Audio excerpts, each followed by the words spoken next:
how to restory your life.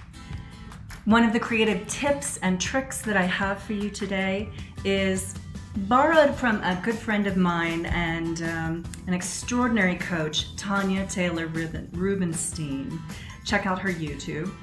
So she talks about restoring your life. So how do you restore your life? And how does this make you a more creative person, accessing more creativity? So here's an assignment for you. 3 steps to restore your life. 1, I want you to pick one of your most told stories about yourself. We all have these grand life experiences, so much activity underneath our belts, right? And there's a story that you tell yourself. I want you to pick that one. For example, I lost my mother when I was 3 years old to cancer, right? I hear myself tell that story and tell that story and tell that story. And it does have relevant context, definitely, to me being an artist. I give her enormous credit for that. But also, it's about labeling myself, right? So number 1, pick one of your favorite stories or the most told stories about your life. Number 2, you are going to examine your reaction to that story, right? Examine your reaction to the story. So if I examine my reaction and I think of my very young life, I think, oh, woe is me, my mom died when I was 3 years old and that's why I can't do this, why I don't know this, why I can't have relationships with healthy people, why I this and that, right? So why I can't cook.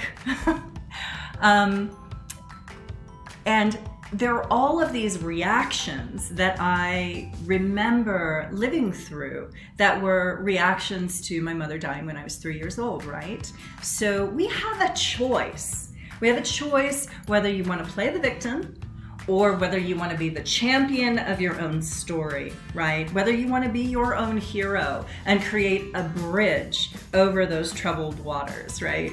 So number 2 is re-examine or examine your reaction to that most told story. Number 3, now here's the kicker. Tanya would say, restory your response. So I react as a victim, right?